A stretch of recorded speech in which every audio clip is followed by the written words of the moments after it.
So ఇప్పుడున్న పరిస్థితిలో ఫిరాయింపులకు సంబంధించి దేశవ్యాప్తంగా చాలా సందర్భాల్లో చర్చ చూసినప్పటికీ ఇప్పుడు తెలుగు రాష్ట్రాల్లో మరి ముఖ్యంగా తెలంగాణలో మీ పార్టీకి సంబంధించిన ఎమ్మెల్యేలు ఒక 6 మంది ఎమ్మెల్యేలు, ఒక 6 మంది ఎమ్మెల్సీలు ఇప్పటికే పార్టీ మారారు.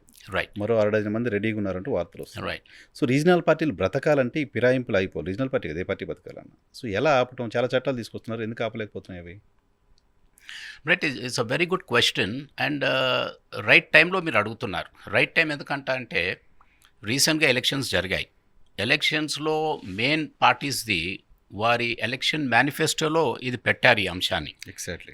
ఉదాహరణకు కాంగ్రెస్ పార్టీ చాలా స్పష్టంగా చెప్పారు, మాకు అధికారం ఇవ్వండి, అధికారం ఇస్తే ఈ రాజ్యాంగ మార్పిడిలో ఈ పార్టీ ఫిరాయింపు చట్టాన్ని చేంజెస్ తీసుకొచ్చి అమెండ్మెంట్స్ తెచ్చి డెఫినెట్గా ఒక పార్టీ నుంచి గెలిచిన సభ్యుడు వేరే పార్టీకి వెళ్తే ఆటోమేటిక్గా డిస్క్వాలిఫై అయిపోతుందని చెప్పారు.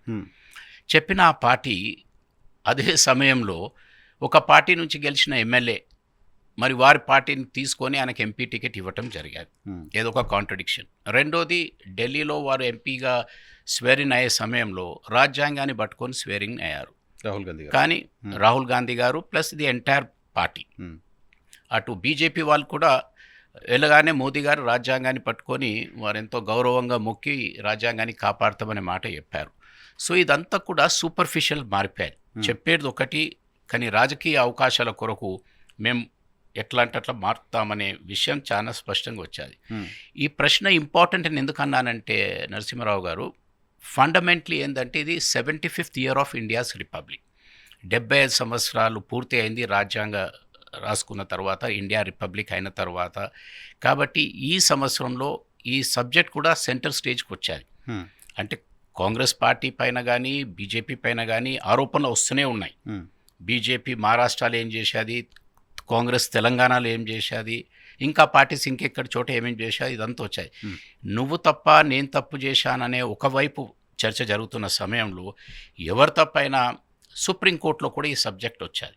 సుప్రీంకోర్టులో మణిపూర్ కేసు వచ్చినప్పుడు సుప్రీంకోర్టు చాలా స్పష్టంగా చెప్పాది, 3 మాసాల లోపల స్పీకర్ డిసైడ్ చేయాలి, చేయకుంటే మేము చేస్తాము అని చేసి చెప్పారు. ఏ ఆర్టికల్ వాడారు? ఆర్టికల్ 142. ఆర్టికల్ 142 అంటే మీకు ఇక సుప్రీంకోర్టుకి ఇంకా ఏ అవకాశాలు లేనప్పుడు కంప్లీట్ న్యాయం చేయాలి, కంప్లీట్ జస్టిస్ చేయాలంటే 142 వాడతారు. ఎట్లయితే ఇప్పుడు రామ్ మందిర్ అయోధ్యపై తీర్పు ఇచ్చారు. So it was a clear veto గాక అప్పుడప్పుడు అంటుంటాం కదా రాజకీయాల్లో జ్యుడిషియల్ యాక్టివిజం పెరుగుతుంది అనే మాట అంటారు. ఇది జ్యుడిషియల్ యాక్టివిజం కాదు, లెజిస్లేటివ్ రియలిజం లేనప్పుడు, అంటే ఒక చట్టసభలు వారి అధికారాన్ని సరిగ్గా చేయని పరిస్థితిలో ఉన్నప్పుడు, అసహాయం వ్యక్తం చేసినప్పుడు కోర్టులు ఈ విధంగా వస్తూ ఉంటాయి. డిస్క్వాలిఫికేషన్ అనేది మన బాధ్యత, అది మనం నెరవేర్చినప్పుడు డెఫినెట్లీ కోర్ట్స్ వస్తూ ఉంటాయి. సో కాబట్టి మా ఆలోచన, మా డిమాండ్ ఏంటంటే ఈ ఇయర్లో తప్పనిసరిగా అన్ని రాజకీయ పార్టీలు ఒక నిర్ణయానికి వచ్చాయి, ఒక ఆవేదన వ్యక్తం చేస్తున్నారు, చేస్తామంటున్నారు. కాబట్టి దీన్ని స్ఫూర్తిగా తీసుకొని డెఫినెట్లీ ఇది ముందుకు వెళ్ళాలి అనేది మా డిమాండ్ ఉంటుంది. కానీ ఇదే చట్టం ఇదే ఫిరాయింపుల నిరోధక చట్టం రాజ్యసభ సభ్యులు మారిన సందర్భంలో వెంకయ్యనాయుడు గారు ఉపరాష్ట్రపతిగా ఉన్న సందర్భంలో 1-2 సభ్యులపైన సస్పెన్షన్ వేశారు, డిస్క్వాలిఫై చేశారు వాళ్ళని. రైట్. బట్ రాష్ట్రాల్లో ఎందుకు దాన్ని ఇంప్లిమెంట్ చేయలేకపోతున్నాము? సేమ్ చట్టం కదా, సేమ్ చట్టము, సేమ్ డిసిషన్స్, దాంట్లో పెద్ద ఎంక్వైరీ చేసే పరిస్థితి కూడా లేవు. అంటే ఉదాహరణకు కొన్ని అయితే ఓపెన్ అండ్ షట్ కేసు అంటారు కదా, బీఆర్ఎస్ పార్టీలో గెలిచాను, కాంగ్రెస్ పార్టీలో చేరాను, ఆ పార్టీ నుంచి పోటీ చేసి ఓడిపోయాను, నా పరిస్థితి ఏంటి? క్లియర్ కట్, నువ్వు ఆ పార్టీలో గెలిచావు, ఈ పార్టీకి వచ్చావు, దాంట్లో అవకాశం ఏంటి, నిర్ణయం ఏంటి, ఇంకా ఫర్దర్ డిలే ఏంటి? You should immediately close it. అసలు ఎవిడెన్సే అవసరం లేదు, ఎవిడెన్సే అవసరం చేయొచ్చు. కానీ ఆ విధంగా జరగటం లేదు. దానికి రాజకీయ ప్రెషర్స్ ఉండొచ్చు, ఇంకా రకరకాల ఒత్తిడులు ఉండొచ్చు.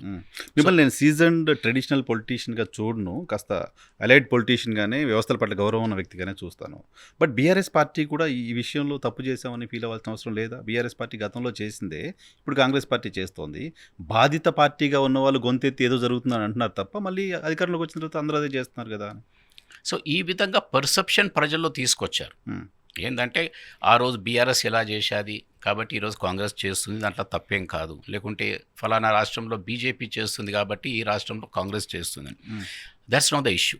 ఇష్యూ స్పెసిఫిక్గా చూస్తే ఆ రోజు బీఆర్ఎస్ పార్టీ ఫిరాయింపు కాదు, అది మర్జర్ జరిగాలి. Hmm.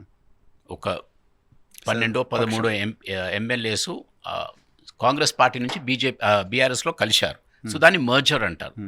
ఈ రోజు జరిగేది ఏంటి, ఇండివిజువల్గా ఒక్కొక్క ఎమ్మెల్యేకు కండువా వేస్తూ అట్రాక్ట్ చేస్తున్నారు. So it is not merger, అది డెఫినెట్లీ డిస్క్వాలిఫికేషన్ కింద వస్తుంది. ఒకటి.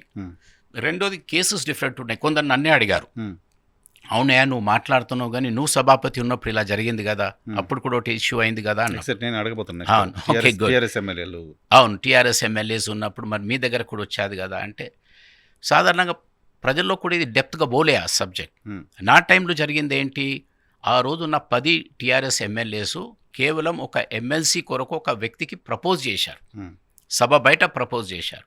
అయితే డిస్క్వాలిఫికేషన్ పెటిషన్ స్పీకర్గా నా దగ్గరకు వచ్చారు. వచ్చినప్పుడు ఆ విప్ డెఫినేషన్ అనేది లేదు. విప్ అంటే సభలోపు పార్టీ ఇచ్చిన ఆదేశాల ప్రకారంగా ఓటు వేయాలి. కానీ ఇది సభ బయట జరిగిన సంఘటన. ఒక పార్టీకి కాక వేరే పార్టీ క్యాండిడేట్కి, మీరు ఇండిపెండెంట్కి మీరు కేవలం సపోర్ట్ ఇచ్చారు, ఏది ప్రపోజ్ చేశారు. ప్రపోజ్ చేసినా తప్పు అని finally I to give a judgment. లాస్ట్లో ఎలక్షన్కి వెళ్ళే ముందు మీరు జడ్జ్మెంట్ ఇచ్చారు. డిలే అయింది, but it is approved. So yes, I agree, it took some time. అది ఆరోపణ ఉంది. అది డిలే ఎందుకు అయిందంటే అప్పుడు టీఆర్ఎస్ వాళ్ళే 10 సార్లు అడ్జర్న్మెంట్ అడిగారు. But all said and done. అందుకే ఇటువంటివి వస్తూనే ఉంటాయి. నేనేదో అవుట్ రైట్ కరెక్ట్ పర్సన్ అనటం లేదు, నాపై కూడా ఒత్తిడులు ఉండొచ్చు, రేపు ఇంకో స్పీకర్పై ఒత్తిడులు కూడా ఉండొచ్చు. అందుకే ఈ ఎంటైర్ డిస్క్వాలిఫికేషన్ మీద కొన్ని సూచనలు వచ్చాయి. ఒక్క సూచన ఏంటంటే సభాపతి పరిధి నుంచి తీసేయాలి. ఓకే, డిస్క్వాలిఫికేషన్ అనేది సభాపతి కాకుండా ఎలక్షన్ కమిషనా, లేకుంటే ఒక సుప్రీంకోర్టు రిటైర్డ్ జడ్జా. సో ఇటువంటి సూచనలు వస్తూనే ఉన్నాయి. ఒకటి. రెండోది టైం. ఒక సభాపతి దగ్గర వస్తే ఎన్ని రోజులు పెట్టచ్చు, సంవత్సరమా, 6 మాసాల, 3 మాసాల. So supreme court has given a very clear ఒక అభిప్రాయం తెలిపాది, 3 months. మణిపూర్ ఇష్యూలో చెప్పారు.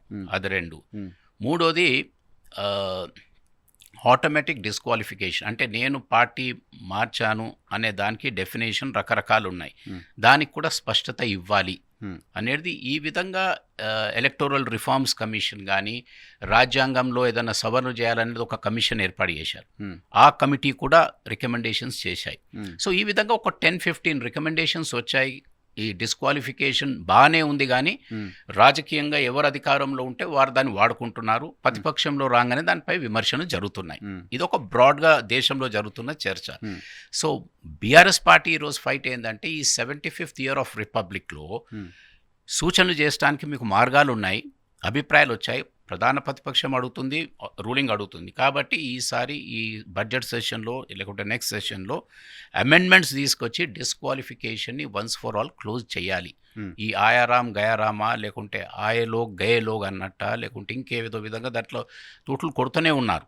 So you have to stop it.